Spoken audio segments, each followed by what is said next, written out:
Hello, Duke fans, and welcome to episode 309 of the Duke Basketball Report podcast. This is another emergency podcast on Tuesday, April 20th, 2021. We've had a couple of them lately, and this one comes a few hours after another transfer out of the Duke program. But this one is not just surprising for us, but disappointing for us. Donald Wine here, the host for this episode. I have Sam Klein and Jason Evans with me. Sam, first off, how are you doing this afternoon? I'm good. It's a weird day in Duke country and in America, but I'm doing all right. I'm disappointed on the specific topic that we're about to address, but otherwise I'm all right. Yeah, same here. Jason? We're about to get all verklempt about a guy who averaged 1.1 points and 1.4 rebounds per game, but we're verklempt for a good reason. Absolutely. I'm so bummed. I'm so bummed. Yeah, and for me, there's a lot going on in the world right now, and I just want to say real quickly, we were going to get on earlier when this news did happen, but frankly, we needed to pause for a bit and let the world speak. So I thank Sam and Jason for allowing me to be able to process that before we get on here and discuss this latest Duke news. But right now, let's get right into it. A few hours ago, Duke announced that freshman forward Henry Coleman III will enter the transfer portal and leave Duke University after 1 year. We could talk about what he did on the court. As Jason mentioned, he appeared in 19 games, shooting 50% from the floor, 1.1 points and 1.4 rebounds per game. He was a spark off the bench for a couple of those games, but it was his off the court maturity that endeared him to so many Blue Devil fans, us included. We were really looking forward to seeing him grow as a player and as a person next season. And now we will have to do so with him wearing the uniform of another school. So Sam, I start with you. I know you're disappointed, but just give me your thoughts on what you feeling about Henry Coleman looking for another school to continue his college career. As much as we talked about him in the preseason, I feel like what we were excited about is Henry Coleman, the full package, and that we were excited for him not just to eventually contribute on the floor. And we sort of went back and forth about how much he would actually contribute this past season. As you said, it wasn't that much when you look at the numbers. But what's so disappointing to me here is that this is a player who I thought and we thought was going to be a leader for this team sooner than later, and was not probably talented enough to bolt after 1 or 2 years for the NBA. You know, maybe he gets the right opportunities and after his junior year would be able to leave, but more than likely he was going to be staying for 4 years and was going to develop into a really good, strong player. I mean, you could see it in his body as a freshman that he was going to develop into a strong player eventually with enough time in Durham. And what's such a bummer here is that a player like him, who clearly recognizes not just his value on the basketball court, but his value in the community and as a member of Duke University, couldn't stick it out for this. And I don't want to level too much blame on him because there's probably more going on that we don't entirely know about. But I know that the roster situation is not ideal for him to get 20 minutes a game next year. You know, he's going to be playing behind Mark Williams and Paolo Banchero. And we were talking the other day about how Theo John is coming in looking at being a backup center at best. And Bates Jones is coming in to be a practice player at best. And part of that was predicated on Henry Coleman taking up some amount of time, but really not that much on this team. And what's the shame about that to me is that he, more so than just Henry Coleman, looking at like the landscape of college basketball, a player like him doesn't feel like it's worth it to stick around at Duke University and to wait and see what happens. And like I said, this is not entirely on him. I don't think it's entirely on the coaching staff, although I'm sure that the coaching staff is going to be doing some soul searching. This coaching staff is going to be doing some soul searching after this announcement about what went wrong, because it felt like this was a Duke guy through and through. And so it's a bummer that we won't get to see him complete his career in a Blue Devil uniform. Jason, Sam had just discussed two guys who were transferring into the Duke program, and Bates Jones and Theo John, and how that may affect playing time for Henry Coleman and all the other bigs really that are going to be on this roster. Again, we're going to have a much bigger roster next season than we were even with or without Henry Coleman. But on the internet, there's a lot of people who are trying to connect this dot to the dot that maybe this has something to do with Patrick Baldwin and his aspirations for us to land that transfer, or not that transfer, that recruit in a couple of weeks. Do you think that this has anything to do with Patrick Baldwin, or do you think this is, as Sam said, kind of the writing on the wall with who we do have on the squad so far? So my answer to that is I have no idea. As folks may know, I do have sources around the program, people that I speak to, and none of the conversations that I had with them today involve Patrick Baldwin. I know that the Duke staff is not confident about landing Patrick Baldwin. On the other hand, we know that we are not completely out of the running for him. But I don't think Sam alluded to this, the Henry Coleman story. The reason we're here talking about this guy is not because of a playing time thing. It's not because we're concerned about how much we're going to miss Henry Coleman on next year's Duke team. I mean, I don't think it's a hot take for me to say probably won't miss him at all. I don't know that Henry Coleman, unless there were going to be bad injury problems, I don't know that Henry Coleman was ever going to play a really significant role for next year's Duke team on the court during the games. What we all hoped was that Henry Coleman was going to develop into a player who would be significant down the road as a junior, as a senior. By the way, Henry Coleman, because of the nature of COVID, could have potentially been at Duke for 4 more years. Don't forget, this year doesn't count for anybody. So potentially could have been there for 4 more years. And not just on the court, but I just can't help, when I talk about Henry Coleman, I can't help but think about the speech he gave about social justice, the moment that he stepped up in front of the team and in front of the whole community and read a poem about social justice that he had written. I can't help but think of the time we interviewed him and he talked about Henry David Thoreau being his favorite transcendentalist. This is a guy who was a special intellect, a special leader, and the Duke basketball program is going to miss having a guy like that in the locker room, talking to the other players, befriending them, helping them with homework or whatever else it may be. That's why I'm bummed right now. I'm not bummed from a basketball standpoint. Like I said, 1.1 points, 1.4 rebounds. There were only 2 games last year where he played double-digit minutes. And I don't know that he was going to have a bigger role. In fact, after Theo John arrived, I think he was going to have a smaller role on next year's team. And that's why he left. I'm bummed that I'm missing Henry Coleman, the person, not Henry Coleman, the basketball player.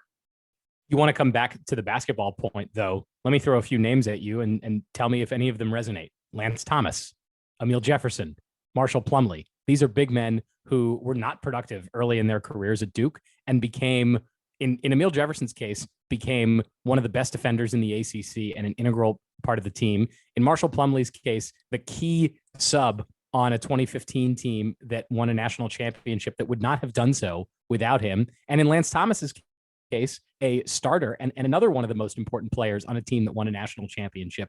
All of these guys were bit role players their freshman seasons at Duke. And Henry Coleman, was not a top recruit, 4-star guy. So was Marshall Plumlee, right? So like Lance Thomas, I think was maybe a little bit more hyped than these guys were, but all of them sort of produced at this very low level freshman year and blossomed into these kinds of players. Lance Thomas even turned that into a big NBA career. But if you want to talk about Marshall Plumlee, a big man who was, not quite up to snuff, like I think he got a cup of coffee in the NBA, but was not really destined for the NBA. And now he's making more of a career out of being in the military than he was in the NBA. All of these guys are guys that Henry Coleman could have become, and all 3 of them are guys that Duke fans are immensely proud of and rooted for well after their playing careers were over at Duke. Hey, I mean, look, the guy you're talking, Nolan Smith, we just spent 40 minutes on a podcast a couple days ago talking about Nolan Smith. And let's get this into a larger thing. There are 1,400 players in the transfer portal right now. I want to repeat that number. There are 1,400 players in the transfer portal. It feels like Duke's losing a lot of guys. Every team in the country is losing 3, 4, 5, 6, 7 players to the transfer portal. 25%, a quarter of every player in college basketball is currently in the transfer portal. And I mentioned Nolan Smith.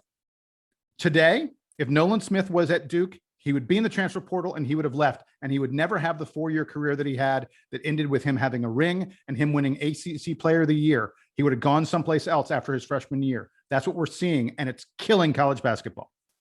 I mean, that was exactly what I was going to lead to with just the state of college basketball right now. You have so many guys that want to get playing time. And honestly, if we're being frank about it, they have people in their ear, not just their close circle, but the NBA, Absolutely. college basketball fans at large, who were saying, if you're not getting playing time after your freshman year, then you're not going to make it as a basketball player and you need to move on.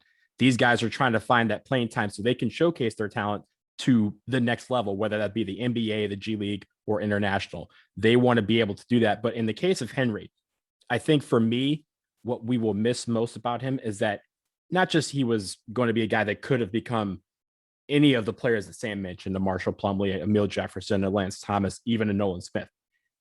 We were going to miss his leadership. We were talking about him in the fall saying, hey, he may not be a captain this year, but he could be one next year. In the running, at least. That leadership was something that was missing this year. That was something that we saw in him well before he stepped foot onto a basketball court in a Duke uniform. And that was something that I was most hoping to see blossom in his time in Durham. We don't get to do that. Now, having said that, I think that leadership is still there. It's just that another team is going to benefit from it. That's what disappoints me, is that we don't get to benefit from that leadership that I know that he is going to possess. And even if the increased leadership comes with increased ability to be on the court and play considerable minutes for a contending team, all the better for him. It's just disappointing for us because we don't get to experience that. Duke had 7 new players into the program last year. 5 of them are now gone. And when those 7 Patrick Tape, we knew was only 1 season, even though he now got an extra season because of COVID. But regardless of Patrick Tape, when we brought in these 6 freshmen last year, everyone said the expectation was that we were building a core that would be at Duke for a while. Now we have only Mark Williams and Jeremy Roach who are coming back for their sophomore seasons. Everyone thought that these 6 guys, we were going to lose. Sure, we were going to lose Jalen Johnson, maybe one other guy. And then maybe we're going to lose 1, maybe 2 of them after a big sophomore campaign. But the anticipation was that we were going to have at least, 2 or 3 guys from this class who are going to be at Duke for 3-4 years. We're going to be mainstays. We're going to be future captains of the team. That this was going to be a class like the high school class of 2002, right? Exactly. And if you remember, what I'm referring to is the class of 2002 that had JJ Redick and Sheldon Williams, but also had a full roster basically of guys who sort of filled out and became leaders in that 2006 team. Look, they didn't make the Final Four, but that team was as good as any in Duke history and had all kinds of senior leadership that I think we expected or hoped that this class was going to turn into. And another thing about this is that I know a lot of Duke fans out there are disappointed that Duke has become like the rest of the college basketball teams and that they're losing a bunch of guys either to the NBA or to the transfer portal. I say pump the brakes on that, because if you think about it, Jason alluded to it. Patrick Tape was only going to be here 1 year. COVID gives him an extra year. He's choosing to take that elsewhere. Jordan Goldwire, we had a senior night for him this year, which means that we were not expecting him to come back to the program. He decided to take advantage of this extra year that he was granted. He's doing that elsewhere. And then we lost 2 transfers, which if you think about it, just down the road to UNC, they've lost like 4 or 5. There are some programs that have lost 7, 8, 9 guys into the transfer portal. When we talk about an entirely different team, they are getting an entirely different team next year. And we have guys that obviously wanted to transfer into Duke and take advantage of this. This was a unique situation. It is now being extended now that they are allowing transfers to do 1 and out. But when this transfer portal opened, it wasn't because they anticipated what was down the road. It was because they were taking advantage of what the situation is right now and taking advantage of the opportunity that was presented to them. An extra year at a university, wherever they wanted to go. These guys are searching for playing time. This is something that we have experienced over the years. It's just all happening at once. So I think Duke fans need to kind of not necessarily relax, but just kind of back up a little bit and analyze the fact that, hey, this is not a Duke problem. There is no problem when it comes to Duke University and that brand. The brotherhood is still strong, ladies and gentlemen. It is college basketball that is doing a makeover right now, and everyone in college basketball is going to have to be a part of that. If you want to keep tabs on what the culture is like at Duke and how things are going, 2 guys that you should pay attention to and see if they say anything over the summer about their experiences at Duke are Joey Baker and Wendell Moore. both of whom I think came in to the program with higher expectations than the way that their careers have played out so far. Joey Baker's going to be a senior this year, this coming season. Wendell Moore will be a junior. I think if you had asked either of those guys at the end of high school, what are your plans in college? They wouldn't necessarily say, I'd be around to be one of the only upperclassmen on a Duke team highlighted by freshmen. And I know that neither of them, neither Joey Baker nor Wendell Moore, are the most vocal guys on the team. They've both been more lead by example types, but keep an eye on and an ear on how they say, how they describe their experiences and how they act this season, because they're going to be the guys bringing the culture forward. And then to a lesser extent, you can look at Mark Williams and Jeremy Roach and the way that they are carrying themselves this season and leading freshmen, because you're going to hear a lot from Trevor Keels, a lot from AJ Griffin, a lot from Paulo Banchero about how much they're leaning on those upperclassmen to bring them along. And that's going to be the key to how the culture is going at Duke. I want to echo something that Donald said. This is not a Duke problem. This is a college basketball problem. It is pervasive across the entire sport. And the new rules change that allows you one transfer, one time that you can transfer without sitting out, has created this wild, wild west. We all saw it coming. I think even though we saw it coming, we didn't realize how wild the wild, wild west would be. But the one thing I want to add to that is it's going to change, because all these guys that transfer, this is their one shot. You can't transfer. You're only going to get this, one waiver. In fact, I sort of feel like if you're smart and you're a team out there, find transfers, guys who are freshmen, sophomores, bring those transfers in, and then they have to stick with you because it's harder for them to leave again. That's the one thing. The other thing is, I just wanted to say again, I'm bummed that we're going to miss out on interviews with Henry Coleman. I'm really bummed that we're going to miss out on seeing him mature. He's someone I'm going to try and follow and keep up with wherever he ends up going. I love that guy more for what he was off the court than on the court. And I'm bummed. I'm just really bummed. Yeah, I think we all share that sentiment. I know a lot of people out there just looking at the internets for Duke basketball. It was a lot of disappointment that we weren't going to see Henry Coleman III in a Duke uniform going forward. We will definitely miss him around these parts, but we wish him luck everywhere that we go. We wouldn't have gotten multiple messages from listeners today telling us that we had to emergency podcast about a guy who was scoring 1 point a game if it wasn't somebody who had the personality that Henry Coleman has. He's not kidding either. Multiple emails, multiple tweets, multiple text messages. Everyone was talking about it that loves Duke University, because everyone, like I said, we didn't feel this way about Jordan Tucker. Right. So we have done emergency podcasts for less than this. This is a major story for us, and so we want to share it. We will pause for a quick break, though. On the other side, we're going to talk quickly about something that Jason wants to talk about that has something to do with something that I passionately love. Stick around.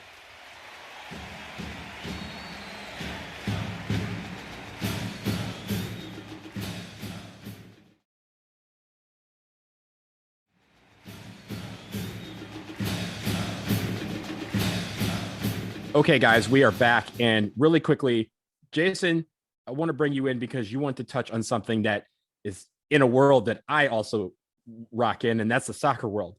If you have not been in the soccer world, the European Super League, RIP, has taken everything by storm the last 48 hours. And it has hit a head literally today, which is why a lot of things have been going on in this world. When I tell you that a lot of things have been going on, not just the United States, the world has been talking about this and literally has not stopped. So, Jason, I give it to you. What do you have to say about the European Super League and how it relates back to college basketball? So the thing people need to understand, if you haven't followed this story, I'll give you the quick 15 seconds, which is 12 of the biggest, most important, richest teams in European football, soccer, whatever you want to call it, said that they are pulling out of there's a Europe-wide tournament that is among all the champions, all the best teams in all the leagues across Europe. They felt the competition and the payouts were not what they could get if they just played with each other. So they said, we're going to pull out of the Euro Cup, and we're going to form our own European Super League that will just be us studly teams. I don't want to talk about the soccer aspect of it. Donald, that's your wheelhouse. When I saw this story, I immediately thought of college basketball, because the premier event, the thing that drives college basketball, is the NCAA tournament, which features a bunch of big time, huge brand, huge money teams and a bunch of small teams. And if you are those big time, huge brand teams, I wonder if you see something like this going on in Europe and say to yourself, why are we giving a piece of the pie to the tiny teams? That's what drove what happened to the European Super League. And and the European Super League has blown up now. The fan protest was so loud that they've had to pull back on it, and they're not going to do it now. But the idea is out there.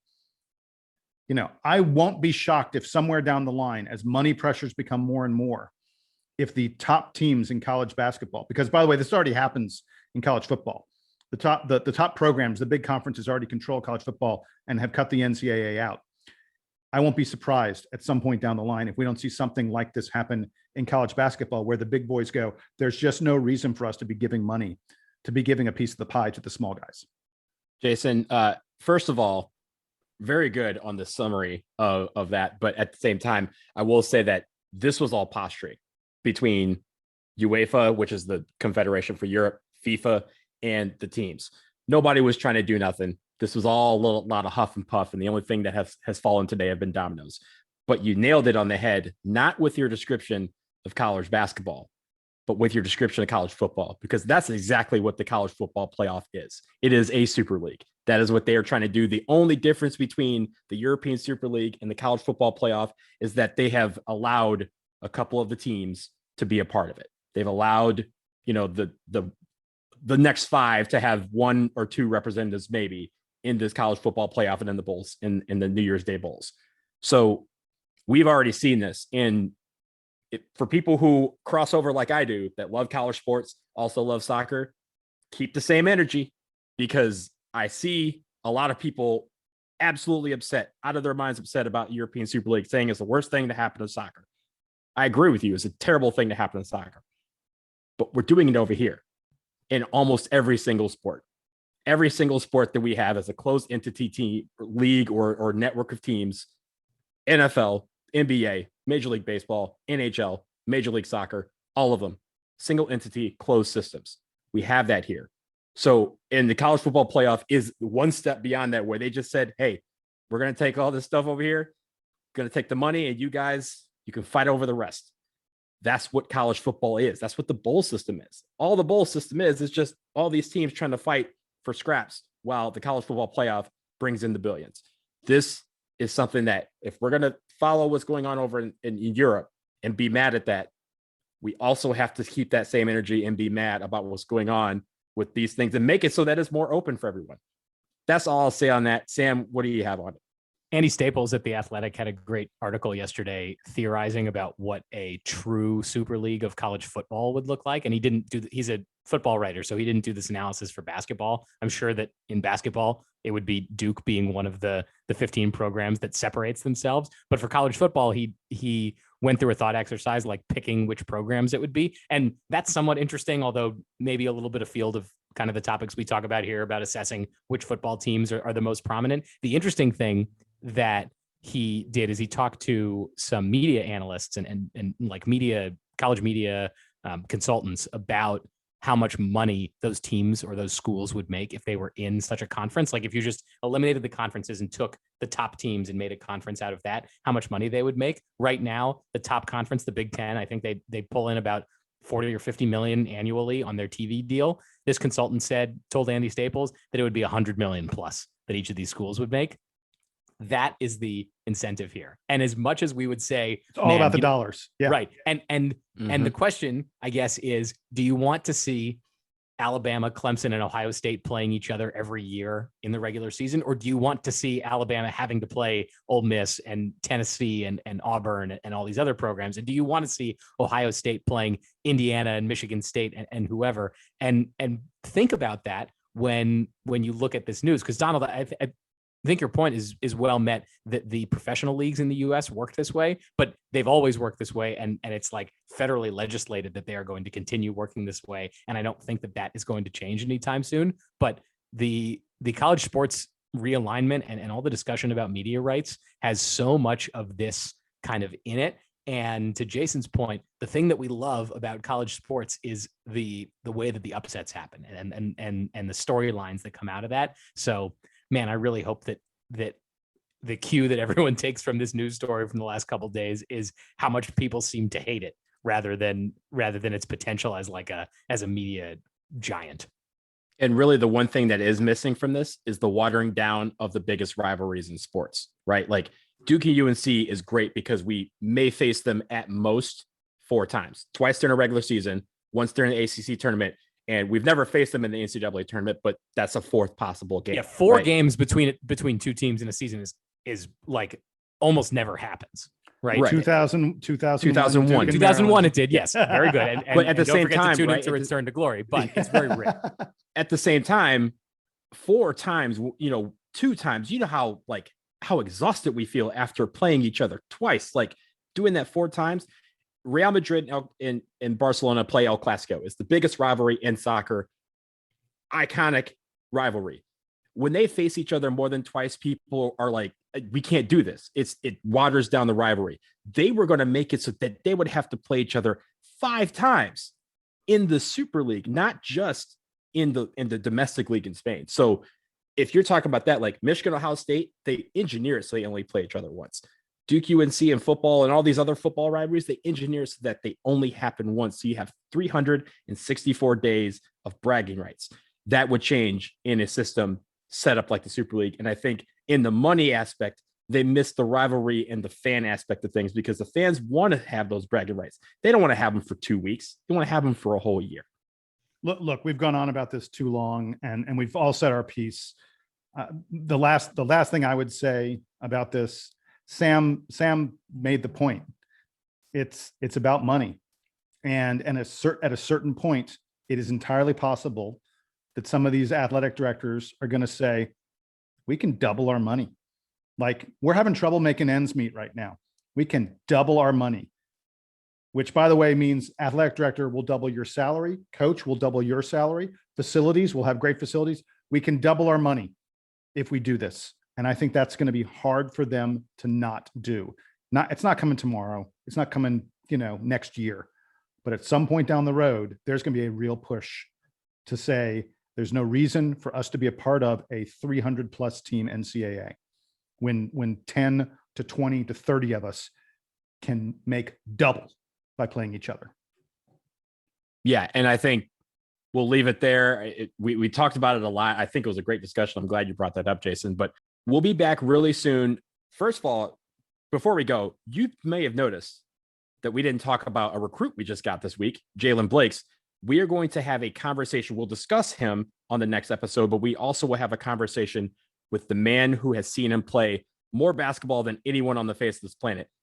You'll be great. It'll be a great interview. You can't miss that. Also, we are going to talk about some things about college basketball that I learned in Las Vegas. Speaking of money, you will be able to not just double your money on some of these things, maybe even triple, maybe even 60 times. You may see where I'm getting at, but we'll leave that for another episode. And then also, Jason, we have the rest of the Gone in 54 Seconds. The next episode of Return to Glory is dropping again this Friday. He left us on a cliffhanger last week, but we get to finish the story of Gone in 54 this week. But we thought that this news about Henry Coleman warranted a special episode because, frankly, we're going to miss him in a Duke uniform. So until next time, for Sam and for Jason, I am Donald. This is the Duke Basketball Report podcast. Duke Band, take us home.